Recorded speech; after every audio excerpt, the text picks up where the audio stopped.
নমস্কার বন্ধুরা, আশা করি আপনারা সকলে খুব ভালো আছেন। শিবু আর পড়াশোনা চ্যানেলে আপনাদের সকলকে স্বাগত জানাই। আজ আমরা শিবুর নিউমেরিসি স্কিলস বইয়ের জিরোতে কীভাবে লেখা হয় সেটা আমরা দেখব। আমার মেয়ে শিবু ওইটা প্র্যাকটিস করছে এবং তারই আপনাদের দেখানো হচ্ছে যে কিভাবে ও প্র্যাকটিস করছে আর এবং সঠিক প্রসেস কী। ও লেখার চেষ্টা করছে কিন্তু সেভাবে সঠিকভাবে হচ্ছে না ওকে, তাই আমি বোঝাচ্ছি যে ওপর দিক থেকে গোলটি করতে হয়, কিন্তু ও বারবার ভুল করে উল্টা দিকেই গোলটি করছে। কিন্তু ওকে আমি যখন কারেক্ট করলাম ও মুছে আবার ঠিক করার চেষ্টা করছে। এভাবেই ছোট ছোট গুটি গুটি পায়ে বাচ্চারা শেখে এবং বাবা মায়ের দায়িত্ব হয় একটু ওদের ভুল শুধরে দেওয়া, তারই চেষ্টা করা হচ্ছে। স্কুলে তো শেখানো হয়, তার সাথে বাড়িতে যে হোমওয়ার্কগুলো দেয় ওগুলো তো বাড়িতে করাতে হয়। তাই ওদেরকে আস্তে আস্তে কীভাবে শেখানো হয় তাই আপনাদের কাছে তুলে ধরলাম। আমার মেয়ে তো খুব ছোট এবং আমার কি অভিজ্ঞতা হচ্ছে সেটা আপনাদের সাথে তুলে ধরছি।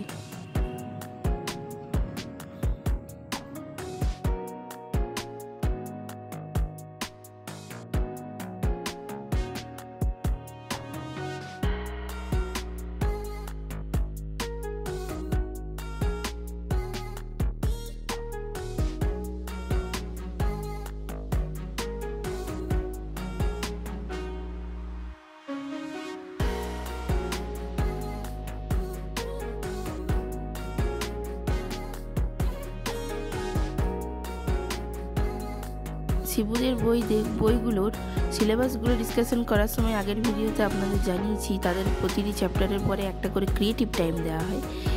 এই যেমন আজকে জিরোটা লেখা শেখালাম, তারই পরে একটা ক্রিয়েটিভ টাইম দিয়েছে জিরো নিয়ে, তাই ওকে ওই জিরো নিয়ে যে ক্রিয়েটিভ টাইম তাকে ওকে করাতে সাহায্য করছি আমি। এখানে প্রথমে বলা হয়েছে read the story and write the answer in the circle. এখানে ওদের একটু ছোট্ট করে স্টোরির মতন ওদের একটু দেওয়া হয়েছে অ্যাক্টিভিটি, সেটাকে পড়ে নিয়ে এবং অ্যান্সারটা ওদের সার্কেলের ভিতরে লিখতে হবে। তার মধ্যে ওখানে দেওয়া আছে there are 6 chocolates in the bowl, তারপরে আছে 6 চকলেটস ওয়ের ইটেন, তারপর বলেছে how many chocolates are left in the bowl. আমি মেয়েকে বললাম, তখন মেয়ে কাউন্ট করে বলল 0, তখন ও 0 ওখানে লিখলো। পরেরটা আছে 4 butterflies are sitting on the tree,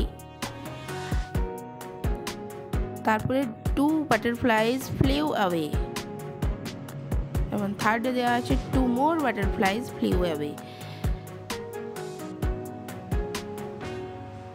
পরে অ্যান্সার জানতে চাওয়া হয়েছে how many butterflies left on the flowers. মেয়েকে আমি বুঝালাম এবং সে বুঝে নিয়ে সেটাকে বলল 0। বুঝতে ওর প্রথমে অসুবিধা হচ্ছিল, তারপরে ওকে বারবার বোঝালাম এবং বোঝানোর পর ও ওখানে লিখলো।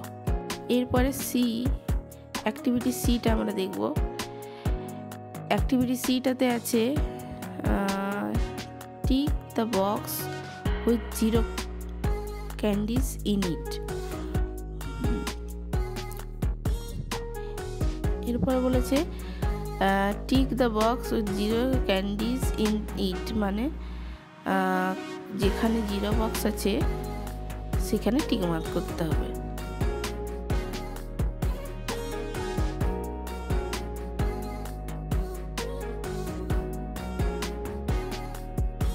আপনারা আমার সঙ্গে থাকুন, আমার শিবু আর পড়াশোনার চ্যানেলকে এগিয়ে নিয়ে যেতে সাহায্য করুন, যাতে আপনাদের সাথে সাথে অন্যদেরও সাহায্য হয়।